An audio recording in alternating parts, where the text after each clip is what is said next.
Hey there, YouTubers. It is Friday, June 29th, 2012, and it is sizzling hot.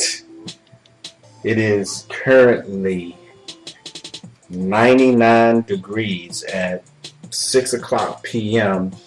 in Maryland, burning up hot. So in this first story, I'm going to cover a couple of stories in this video. The first one, I want to talk about the heat and the droughts that are taking place across the country. And tell me, what the weather is like where you live, and let me know if you live in any of these states where there's a drought that I'm going to be referring to in this news report. Check it out. Extreme rainfall from Tropical Storm Debbie virtually wiped out long-standing drought across Florida, but continued dry weather across the rest of the contiguous U.S. led to the most widespread area of abnormal dryness in the 12-year history of the U.S. Drought Monitor report. Debbie brought widespread rainfall totals of 5 inches or more to much of central and northern Florida, particularly from the 24th through the 26th. Some locations in the northern part of the Sunshine State logged over 20 inches of rain. However, elsewhere, drought worsens. Drought conditions intensified across most other areas of the country over the past week. Outside of Florida, substantial 7-day rainfall totals mostly fell on areas that were already drought-free, while areas in drought received little or no rainfall. As a result, many areas of the country saw the drought either expand or intensify, and in many cases both. Colorado, the percentage of the state in extreme level 3 drought jumped from 27% to nearly 46%, the highest level since September 2nd, 2003.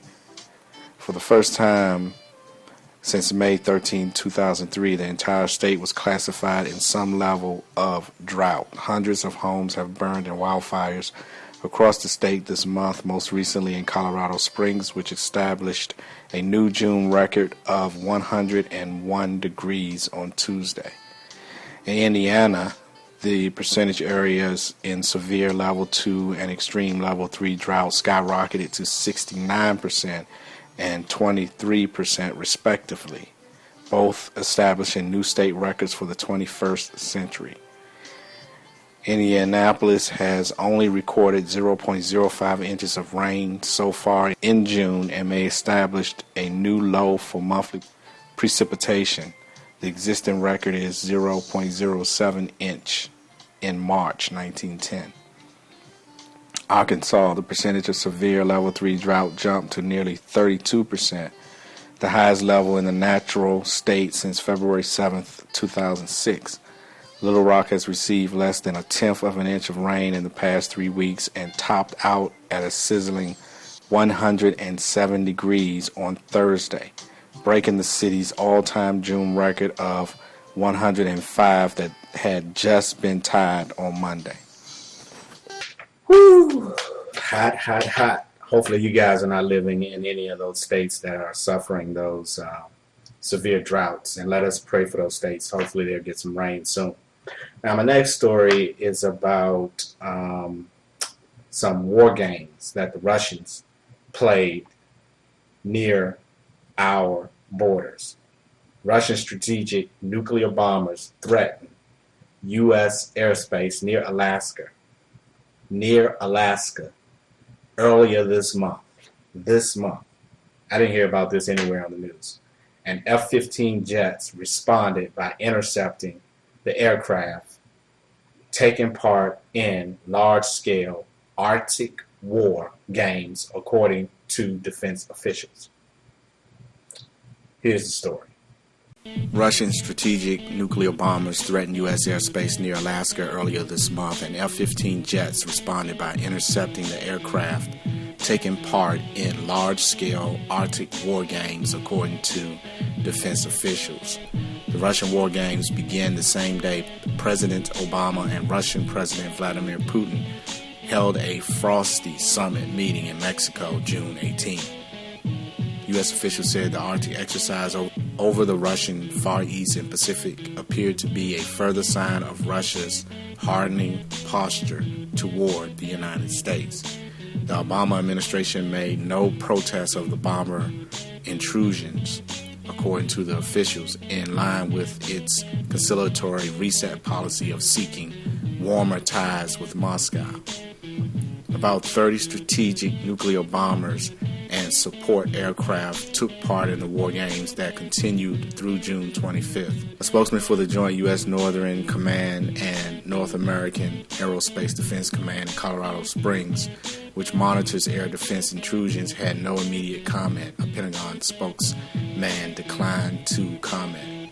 U.S. and Canadian F-15 and F-16 jets were involved in the intercepts that took place near the air identification zone surrounding Alaskan airspace over the northern Pacific. The exercises are part of increasingly aggressive Russian military activities in the Arctic region in both the eastern and western hemisphere, which have created security worries among governments in northern Europe and Canada.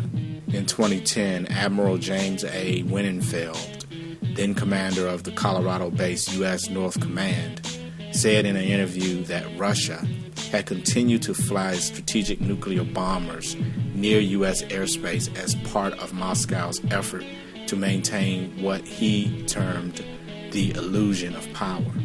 In some cases, this is about the illusion of power where power is not quite there, Winfield said from the Colorado Springs base command known as Northcom.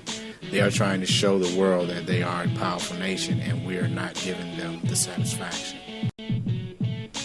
Okay, so what's up with that? Why do the Russians feel comfortable playing war games in our backyard, starting in 2010?